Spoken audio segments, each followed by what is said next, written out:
മുതിർന്ന IAS ഉദ്യോഗസ്ഥനെതിരെ വിവാദ പരാമർശം നടത്തിയതിന് N പ്രശാന്ത് IASന്റെ സസ്പെൻഷൻ 120 ദിവസം കൂടി നീട്ടി. കുറ്റാരോപണ മെമ്മോയ്ക്ക് മറുപടി നൽകുകയാണ് N പ്രശാന്ത് ആദ്യം ചെയ്യേണ്ടതെന്ന് ചീഫ് സെക്രട്ടറി മറുപടി നൽകി. തിരുവനന്തപുരത്ത് നിന്നും സൂര്യഗായത്രിയുടെ വാർത്തയുടെ വിശദാംശങ്ങൾ നൽകുന്നതിനായി. സൂര്യ, എന്തായാലും പ്രശാന്തിനെതിരെ കൂടുതൽ കടുപ്പിക്കുകയാണ് സർക്കാർ. ഇനിയും, അതായത് 15 ദിവസം സമയം കൊടുത്തിട്ടുണ്ട് കത്തിന് മറുപടി നൽകുന്നതിനായി. അത് നൽകിയില്ലെങ്കിൽ ഇനിയും നടപടി കടുപ്പിക്കാനുള്ള സാധ്യതയിലേക്ക് പോകുന്നു. എങ്ങനെയൊക്കെയാണ് വിവരങ്ങൾ? പ്രശാന്തിന്റെ ഏതെങ്കിലും തരത്തിലുള്ള വിശദീകരണങ്ങൾ വന്നിട്ടുണ്ടോ? എങ്ങനെയാണ് വിവരങ്ങൾ?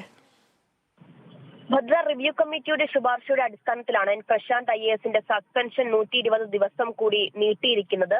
സസ്പെൻഷൻ ഇടയിലും മുതിർന്ന IAS ഉദ്യോഗസ്ഥനെതിരെ വിവാദ പരാമർശം നടത്തി. അത് സോഷ്യൽ മീഡിയ പ്ലാറ്റ്ഫോമുകളിൽ അത്തരത്തിൽ പരസ്യമായിട്ടുള്ള പരാമർശങ്ങളും വിമർശനവും നടത്തിയതും അതുപോലെ തന്നെ കുറ്റാരോപണ മെമ്മോയ്ക്കെതിരെ വിമർശനം ഉയർത്തിയതുമാണ് ഇപ്പോൾ ഈ സസ്പെൻഷൻ കാലാവധി നീട്ടുന്നതിനുള്ള ഒരു കാരണമായി അറിയാൻ സാധിക്കുന്നത്.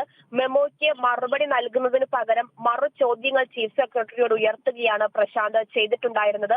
തനിക്കെതിരെ പരാതി നൽകിയത് ആരാണ്, പരാതിയുടെ വിവരശേഖരണം നടത്തിയത് ആരാണ്, എവിടെ നിന്നാണ് വിവരങ്ങൾ ലഭിച്ചതെന്നടക്കമുള്ള ചോദ്യങ്ങളാണ് പ്രശാന്ത് ഉയർത്തിയിട്ടുണ്ടായിരുന്നത്. പ്രശാന്തിന് ചീഫ് സെക്രട്ടറി മറുപടിയായിട്ട് വീണ്ടും ഇപ്പോൾ കത്തയച്ചിട്ടുണ്ട്.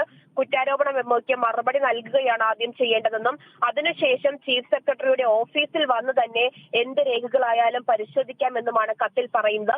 ആ കത്തിനുള്ള മറുപടി അത് പ്രശാന്തിനെ അറിയിക്കാൻ 15 ദിവസത്തിന്റെ ഒരു സമയം കൂടി ഇപ്പോൾ അധികമായിട്ട് ചീഫ് സെക്രട്ടറി നൽകിയിരിക്കുകയാണ്. ആ കത്തിന് എന്ത് മറുപടി ആയിരിക്കും പ്രശാന്ത് നൽകുക എന്നുള്ളത് പ്രശാന്തിന്റെ സർവീസിനെ സംബന്ധിച്ചിടത്തോളവും ഏറെ നിർണായകമാവും. അതുപോലെ തന്നെ ഇനിയിപ്പോൾ 120 ദിവസം കഴിഞ്ഞതിന് ശേഷം മാത്രമേ പ്രശാന്തിന്റെ വീണ്ടും സർവീസിലേക്ക് കയറുന്ന കാര്യത്തിൽ ഒരു തീരുമാനമാകൂ. അതുവരെ സസ്പെൻഷൻ കാലാവധി നീട്ടിയിരിക്കുകയാണ് സർക്കാർ.